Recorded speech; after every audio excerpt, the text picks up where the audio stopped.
Hey there everybody, I've got a new deck to show you. I don't know if I have before. This is obviously Riku of the Two Reflections. It's been really popular over at local card store. It's got your usual stuff in it, you know, your mystical tutors, your soul rings, your whole breaches, your spell crumples, foily hinders. Ow! What was that? Tom's Fun Complex presents new idea. What new idea? I don't want a new idea. I just want to play a regular deck that does things like cast bribery and cast memory jar and just wins the game. Tom's Fun Complex presents new idea. I don't need a new idea. I'm just gonna show another video of me playing a really decent deck and just winning off a card advantage and stuff idea. Tom's Fun Complex presents the idea of open up the do not touch file. I don't want to open up that file. It plays a bunch of suboptimal cards. No one wants to see it. This idea would have worked a lot better with videos showing me doing this, but whatever. But if do you really want to do this, Tom's Fun Complex presents back of hand again. Okay. We'll open the do not touch file. I don't want to save. Do not touch. This is new.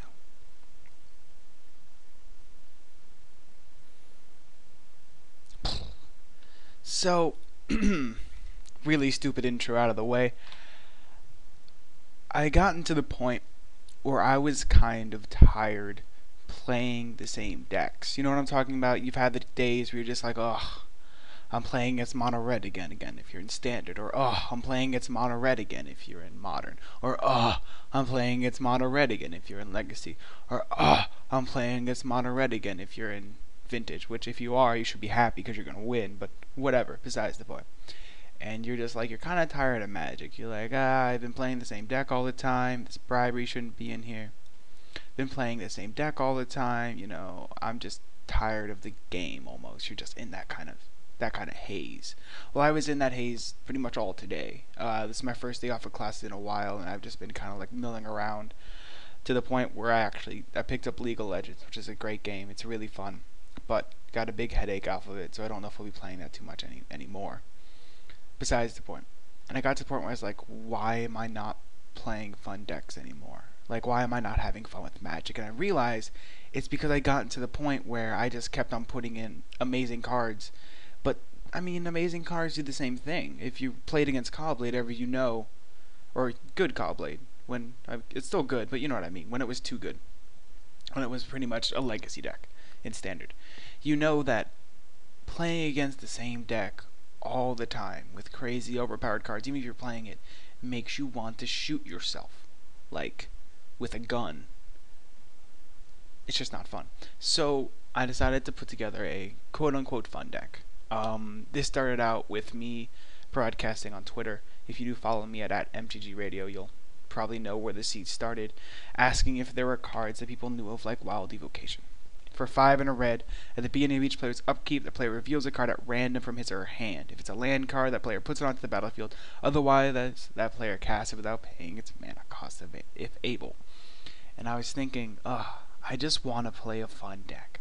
I want to play a deck that plays all the cards that I loved when I was only 1 year into the game, and at the same time abuses the upkeep, because I kind of wanted to make a Paradox Haze deck as well.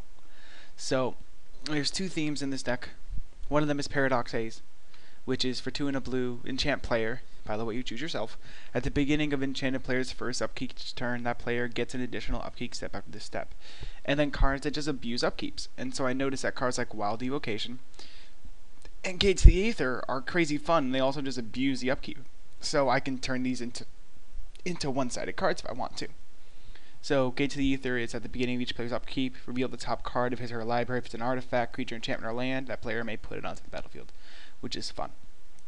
And then when I searched upkeep, I came across, funnily enough, Form of the Dragon, and God, I've always wanted to play this card. Never gotten the chance. I've always just kind of been, I'm not going to be able to play. I finally get it. So for 4 red, beginning of upkeep, deals 5 damage to our creature or player, you become a friggin' dragon. Do you know how much fun it is to be a dragon? Like, 10,000 times the fun. That's the idea. So this deck it's fun. That's the idea. It's got upkeeps and it's fun. I've always liked Thieving Magpie. This is a shout out to one of the great Magic personalities. No one really knows what this kid does, but his name is Norbert88. He loves Thieving Magpie. It was someone like asked, "Oh, what's your favorite part about Modern?" He immediately answers, "Oh, Thieving Magpie is legal again." I laughed. This is possibly the most fun spell I've ever seen played. I learned about it in a Mana Pool episode, which is just amazing. Love that podcast. It's casual. You just have fun with it, and it's guided passage. For blue, red, and green, it's a sorcery. You reveal the cards in your library. Everyone sees your library. Great. An opponent chooses a creature, a land, a non-creature, non-land. Put those cards into your hand, then shuffle your library. So much fun. We are playing Riku. We're playing a fun version of Riku. Doesn't matter. He probably will never hit the battlefield, and he'll never live. It's just what's going to happen. I'm calling it right now. And then Warp World. I think it's fun because I haven't cast it enough. I know people who say this card isn't fun after a while. Whatevs. And then we have Lead to the Tangle because I like turning my lands into creatures. And Lorthos the Tidemaker because he's just awesome. And I love the idea behind this deck. And I really want it to work. Granted, don't really expect to be killing a lot of people. But that's okay. This deck is fun. I just did a Kamehameha my screen because I'm so excited. You have to realize a lot of the staples in Commander like Rider Replication are fun, but it's also a staple just because it's really good, but it's really fun. And then Sakura's Tribe Spring. Ooh, that's the other card. 1 second. Legend. Wait for it. Dairy. No, this is how you find your. And gotta put in Shizo, Caller of Autumn. You come this way. Yes, you go into the deck. Ha ha ha. Lands are lands. Whatevs. I purposely did not put in a lot of amazing cards. That's gonna sound weird, but it's true. Oh yeah, Upkeep, Abusal. And then Lotus Blossom. I'm really happy with how this deck is. I want it to be as fun as it looks. Hopefully it is. If it isn't, that's gonna be kind of disappointing. If it is, then thumbs up to the world. That's pretty much the deck tech. If you have any cards you suggest to put in here, I know I don't have them all. Like, I don't have all the cards that need to be in this deck yet. Put it in the comments below, just because I want to put them into the deck so I can have a fun deck that I can just bring out and be like, screw the world. I don't want to play Thraxamundar and just destroy everybody. I don't want to play X, Y, or Z deck and not have fun. This deck is to have fun. That's the idea behind it. That's how I want to play it.